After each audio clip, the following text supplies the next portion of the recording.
अस्सलाम वालेकुम। आज मैं आपके साथ शेयर करूंगी शादियों में बनने वाला ऑथेंटिक रेसिपी है रशलिंग सैलड की, जो सबसे पहले ख़त्म हो जाता है। और इसके लिए सबसे पहले एक पैकेट क्रीम लेंगे, मिक्स कॉकटेल लेंगे जी। उसके बाद यहाँ पे ये मेरे पास है जी कंडेंस मिल्क।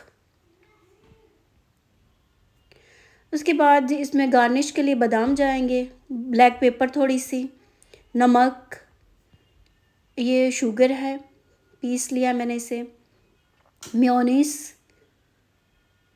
जो भी आपको पसंद हो मेयोनीज वो आप डाल सकते हैं। और ये एप्पल है, एप्पल आपने यहाँ पे मैं आपको दिखा रही हूँ कि एप्पल जो है ना वो आपने रस भरा लेना है। एक ना एप्पल मिल जाता है वो ऐसे फीका सा फोका सा होता है, तो उसका वो हलवा बन जाएगा। आपने क्या करना है कि रस भरा एप्पल लेना है। ठीक हो गया। उसके बाद ही हमने यहाँ पे एक पैकेट जो है ना, आधा मैं रेशो आपको बता देती हूँ। आधा कप आपने क्रीम ले लेनी है, आधा कप आपने मेयोनीज ले लेनी है। इसकी जो रेशो है ना बिल्कुल इक्वल रखनी है, इससे इसका जो टेस्ट है ना वो बहुत अच्छा आएगा। अच्छी तरह आपने इसे मिक्स कर लेना है। अगर आपके पास ब्लेंडर है तो ब्लेंडर से कर लें, बीटर से सॉरी कर लें, नहीं तो हाथ से कर लें। अच्छी तरह आपने इसे यकजा कर लेना है। उसके बाद इसमें थोड़ी सी शुगर ऐड करेंगे, टेस्ट टू अकॉर्डिंग, कम ज़्यादा भी कर सकते हैं आप। उसके बाद इसमें कंडेंस मिल्क डाल देंगे, ये ऑप्शनल है, अगर आप डालना चाहते हैं तो डाल लें, बेस्ट, बहुत अच्छा टेस्ट आएगा इससे। अच्छी तरह इसे मिक्स कर देंगे और 2 घंटे के लिए इसे फ्रिज में रख देंगे ठंडा होने के लिए। ये जितना ठंडा होगा, चिल होगा, ये उतना मज़े का बनेगा। 2 घंटे के लिए आपने रख देना है, इसे ठंडा कर लेना है। उसके बाद आपने जब इस 2 घंटे हो जाएंगे उसके बाद आपने एप्पल छीलने हैं।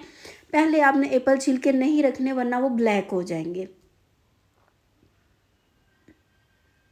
थोड़े से रेड रेड भी रहने चाहिए, हल्का सा इसका छिलका ना। उसके बाद इस तरह करके मैंने इसकी कटिंग कर ली है, क्यूब्स वगैरह में आपने इसकी कटिंग कर लेनी है। इसमें कोई और चीज़ नहीं जाएगी, सिर्फ एप्पल जाएगा। शादियों में ये बनता है और सबसे पहले ख़त्म हो जाता है ये जी। बस जी अच्छी तरह ये ठंडी हो गई थी, 2 घंटे के लिए मैंने इसे फ्रिज में रख दिया था। और फिर इसको निकाल लेंगे और इसमें एप्पल डालेंगे, सारे एप्पल डाल देंगे। पहले अगर छीलेंगे तो ब्लैक हो जाएंगे, आपने उसी टाइम छीलने हैं।